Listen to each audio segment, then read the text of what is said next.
The morning sun barely crept over the rolling hills when John Mercer, a solitary rancher, saddled his weary horse.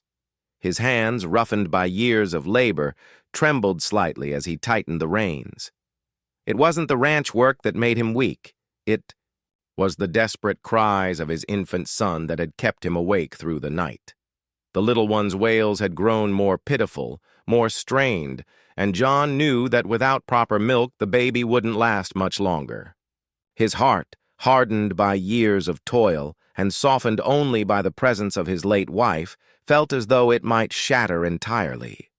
John's wife, Sarah, had died giving birth just 2 months ago, leaving him with a newborn boy and a ranch, too, large for one man to manage. Grief weighed on him like the heaviest stone, but grief alone couldn't hush the cries of a hungry baby.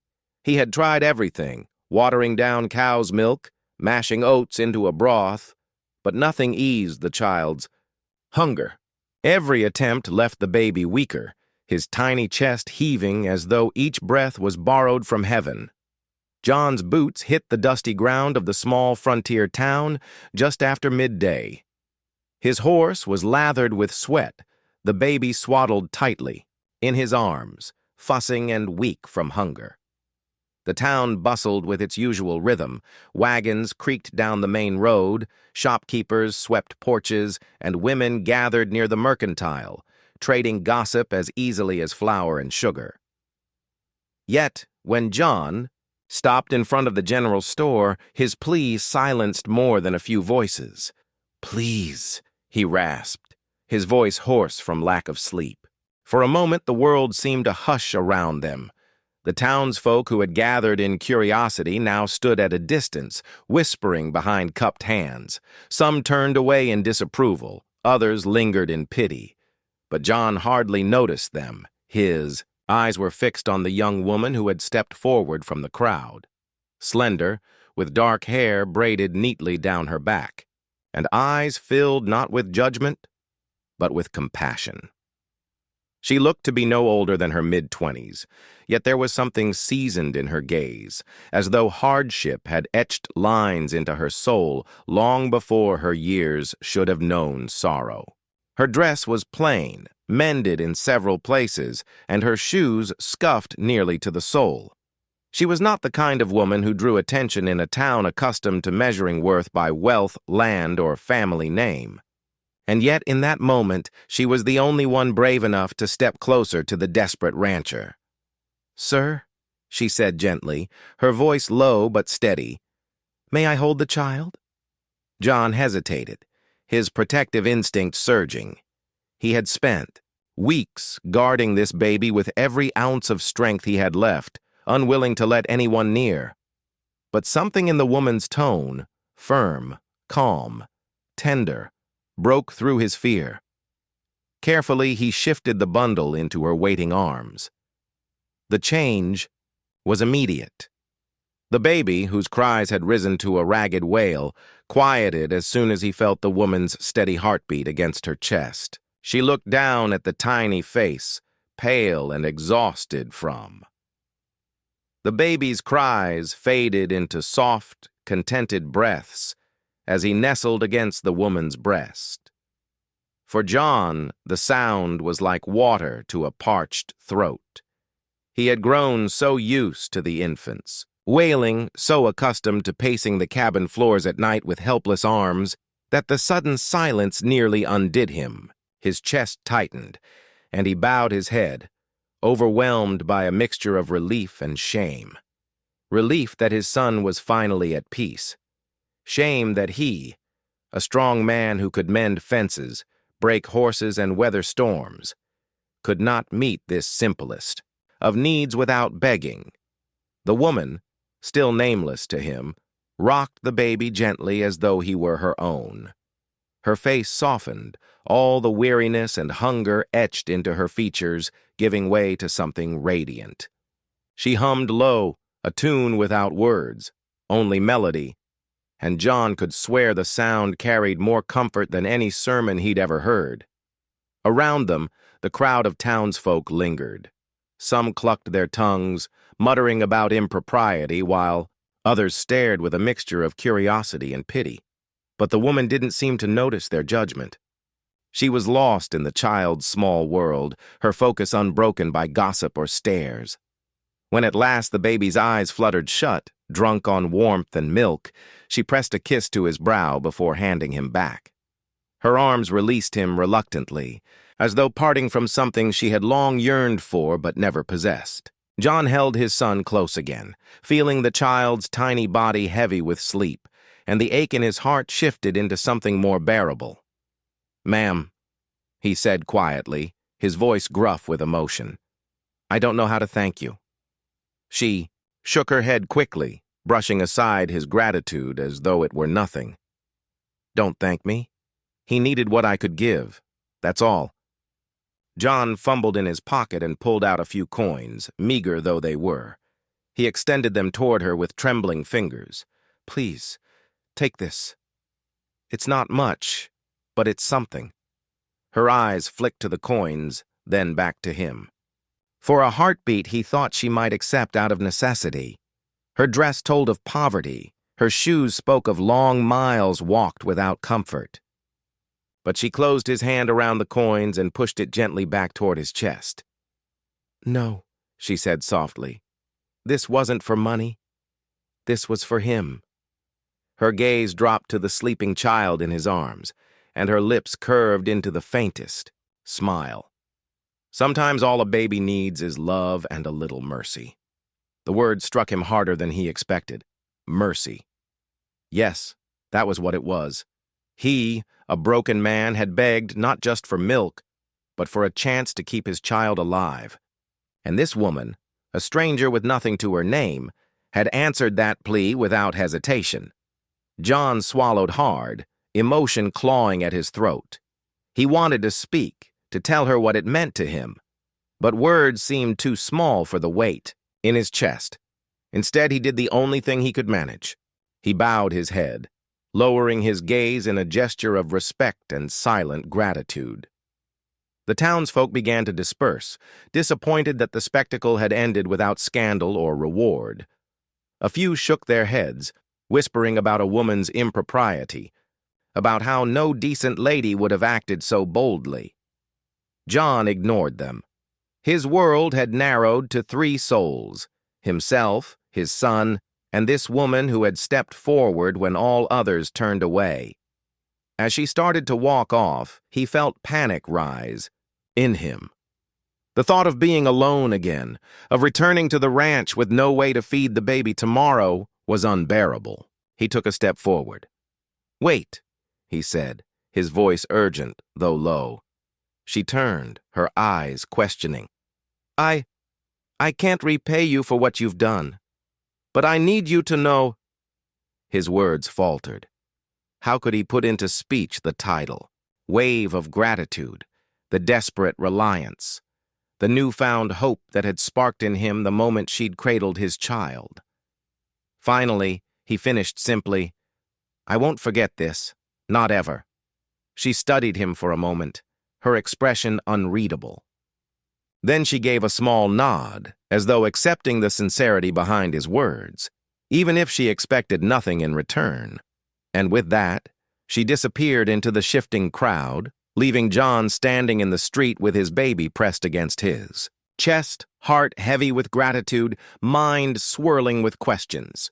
That night, long after the town had quieted and the last lamps in the windows were extinguished, John Mercer sat on the edge of his bed in the drafty cabin. The baby, finally sated and sleeping peacefully in a crude wooden cradle, let out only the softest sighs. The stillness should have brought John comfort, yet instead it filled him with unease. Tomorrow, the problem would return. The child would wake hungry again, and John had no answer for him. His thoughts returned again and again to the nameless woman with the dark braid and gentle eyes. He had expected to find milk in town, maybe a wet nurse who could be hired just for a few days. He had not expected a stranger to step out from the shadows and give of herself with such quiet, fearless generosity. The way she had cradled his son, the way her entire being seemed to soften in that moment, was seared into John's memory. The baby stirred, and John leaned over the cradle, his broad hand gently rubbing the child's chest until he settled. His throat tightened. He could work the land, mend fences, brand cattle, but none of those skills could give his son what he needed most. He felt a sense of helplessness unlike anything else in his life. By dawn, he had made a decision. Pride had kept him alive through droughts, storms, and loss. But pride could not keep a baby from starving. He needed her, the stranger. Not for himself, he told his heart sternly, but for the boy. When John returned to town that morning, the streets were only just waking. Smoke curled from chimneys. Shopkeepers propped open their doors, and a few wagons rattled along the main road. He searched the faces, scanning alleys and porches, until at last he saw her near the boarding house. She was carrying a small bundle of laundry. Her head bowed, her frame thin and weary. John dismounted and approached, cradling the baby in one arm. She looked up, startled at first, but then her eyes softened at the sight of the child. "He's still all right?" she asked. Quietly, John nodded. "For now. But he won't be much longer unless—" He paused, fumbling for words. Asking for help was not something that came easily. "Unless you help us?" Her brows lifted slightly, but she said nothing, waiting. "I don't have much to offer," he continued. "But I've got a ranch. It's plain and lonely, and it could use a woman's hand. What I need most, though, is someone who can see my boy through these hard months. Come stay with us. Just for a time. I'll see to your keep, and you'll want for nothing." The offer hung in the air between them. The woman set down the laundry and clasped her hands tightly in front of her apron. She looked away, as if searching for courage in the morning sky. "You don't even know my name," she murmured. The journey back to the Mercer ranch was a quiet one. John kept stealing glances at the woman who now rode beside him on the old bay mare he had saddled for her. She sat upright, her back straight despite the weariness in her eyes, her hands steady on the reins. In her lap, the baby nestled against her, dozing in the sway of the horse's gait. For the first time in weeks, John felt a sliver of peace, though it was laced with uncertainty. He had brought a stranger into his life. No, into his son's life. Yet what choice had he really had? When they arrived at the ranch, the cabin stood stark against the vast emptiness of the plains. Weathered boards and a sagging porch testified to years of storms endured. Beyond the cabin stretched endless fields dotted with cattle, a barn in need of mending, and fences that sagged as though bowing under the weight of neglect. Once, with Sarah alive, the place had brimmed with warmth, flowers in a tin can on the table, curtains that fluttered like ribbons in the wind, laughter drifting from the hearth. Since her passing, silence had crept into every corner, filling the rooms with coldness. The woman, Mary, as she had introduced herself on the ride, took in the sight with quiet composure. She didn't remark on the disrepair or the loneliness that clung to the place like dust. Instead, she simply tightened her arms around the baby and asked, "Where shall I lay him down?" John blinked, realizing he hadn't prepared for another presence in the home. "The cradle's by the bed," he said awkwardly. "It's all I've got." She nodded, stepping inside the cabin as though she belonged there, and laid the baby gently in the cradle. The little one stirred, fussed for a moment, then sighed himself back into sleep. Mary lingered by his side, her hand resting lightly on his chest, and John watched as a strange warmth seemed to bloom in the room with her presence. The days that followed unfolded like a slow dawn. At first, Mary kept mostly to the baby, tending to his every need with a patience John could scarcely fathom. She hummed to him, rocked him when he cried, and nursed him with a tenderness that spoke of more than duty. Under her care, the infant began to thrive, his cheeks filling, his cries growing stronger and healthier. The once fragile wisp of a boy now kicked and cooed, reaching his tiny fists toward the world with new-found vigor. But it wasn't only the baby who began to change. Mary rose early, her hands busy even before John had shaken the sleep from his eyes. She swept the floors, patched the worn curtains, and mended the shirts he'd left in piles for months. She cooked simple meals from what little the pantry held, stretching flour and beans into dishes that somehow tasted more nourishing than anything he'd managed on his own. Soon the cabin smelled not of dust and sorrow, but of bread and stews and the faint sweetness of soap. In the evenings, when the baby slept, she would sit by the fire with her sewing while John whittled or sharpened tools. Silence still hung between them, but it was no longer the heavy, suffocating kind. It was companionable, softened by the crackle of flames and the occasional brush of laughter when the baby's tiny noises startled them both. John found himself watching her more often than he intended. He noticed the way her brow furrowed in concentration as she stitched, the way her lips curved faintly when the baby gurgled, the way her eyes, tired though they were, still held a gentleness he had not seen in years. Sometimes he wanted to speak about Sarah, about his fears, about the gratitude that swelled in his chest whenever he saw his son nestled safely against Mary's shoulder. But the words never seemed enough, and so he kept them locked inside. Mary, too, seemed cautious. She never intruded on John's grief, never asked about the silence that sometimes overtook him when he stared at the rocking chair Sarah once used. She carried herself with humility, as though she expected at any moment to be asked to leave. And yet, despite her quietness, her presence wove itself into the fabric of daily life until John could hardly imagine the house without her. As weeks slipped into a month, the ranch itself seemed to respond. John found himself working harder, repairing fences he'd long neglected, tending to cattle with renewed energy. The land no longer felt like a burden he bore alone. It felt, somehow, like it mattered again. When he came in at dusk, tired and aching, the sight of Mary rocking the baby by the fire greeted him like a balm to his soul. Life on the ranch was far from easy, but for the first time since Sarah's passing, John began to believe that perhaps the future held more than sorrow. Perhaps with Mary's quiet strength and the baby's laughter filling the air, the ranch could become a home again. The ranch settled into a rhythm that was almost comforting. The days began with the rooster's crow, continued with the grind of work and the soft lull of Mary's humming, and ended with the crackle of firelight as the baby slept nearby. Yet, beneath the steady routine, two hearts carried burdens too heavy to remain hidden forever.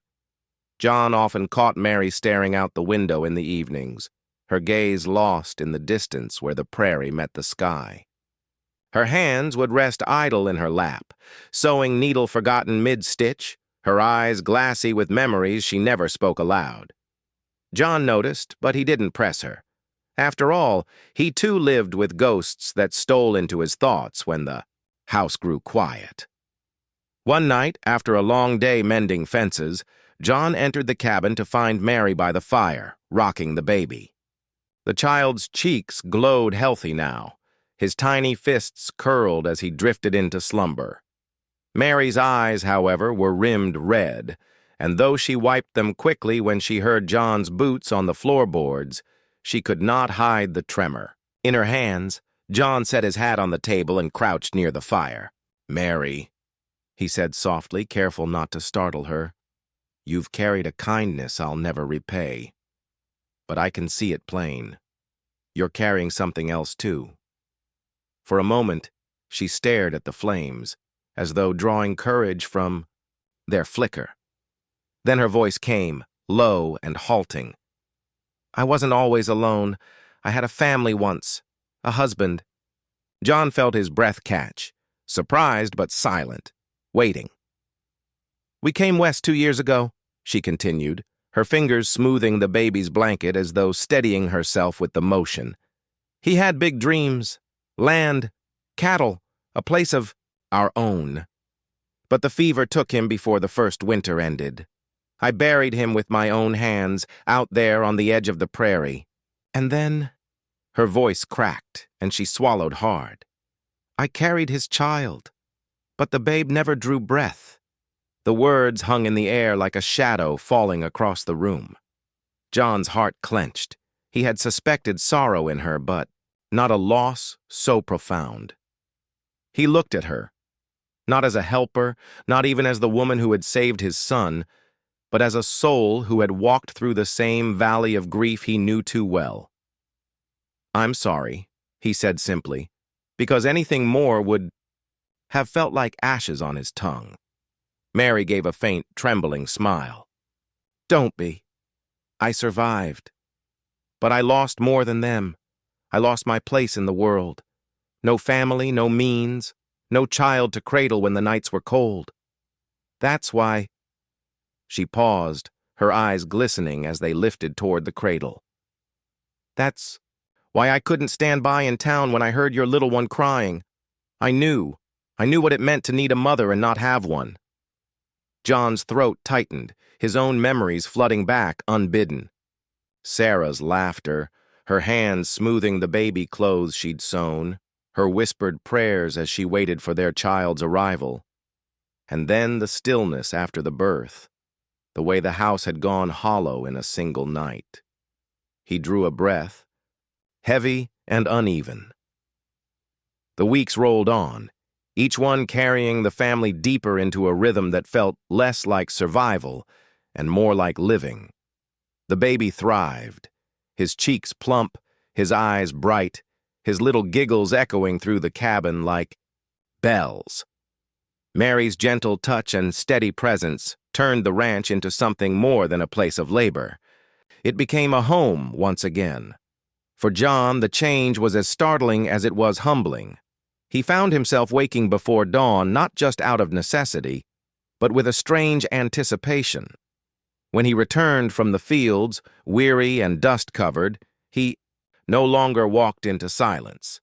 Instead, he was greeted by the sight of Mary's dark braid glinting in firelight, the baby cooing in her lap, and the smell of supper simmering in the pot. These small, ordinary things felt extraordinary to a man who had known only loss for so long. At first, he told himself it was gratitude that stirred in him. Gratitude for the woman who had saved his son's life when no one else would. Gratitude for the warmth she brought back into the cabin's cold corners. But gratitude soon gave way to something deeper, something he could not ignore, no matter how hard he tried. It began in little moments. He would glance up from fixing a fence to see her on the porch, holding the baby, her face softened by a smile he hadn't realized he missed in life. He'd find his hands slowing in their work, caught by the sound of her humming as she cooked, the tune carrying across the yard like a balm. When she laughed, a rare, unguarded laugh, it sent a warmth through him that startled him more than any thunderstorm. But alongside this awakening came guilt. He had loved Sarah with all his heart, and her loss had carved an emptiness in him so deep he thought it could never be filled. To feel something stirring again, tenderness, longing, even hope, made him feel like he was betraying her memory. Some nights when Mary had grown used to the rhythm of life on the ranch, the cries of the baby at dawn, the steady creak of the porch boards beneath her feet, the way John's footsteps sounded as he came in from the fields at dusk. She had grown used to belonging, though she reminded herself often that it was borrowed belonging, fragile as a spider's web. The townsfolk, however, had not forgotten. Whenever Mary rode into town with John for supplies, whispers rose like dust in their wake. Women at the mercantile glanced at her with pursed lips, whispering behind bonnets. Men at the saloon smirked knowingly, their voices dripping with gossip.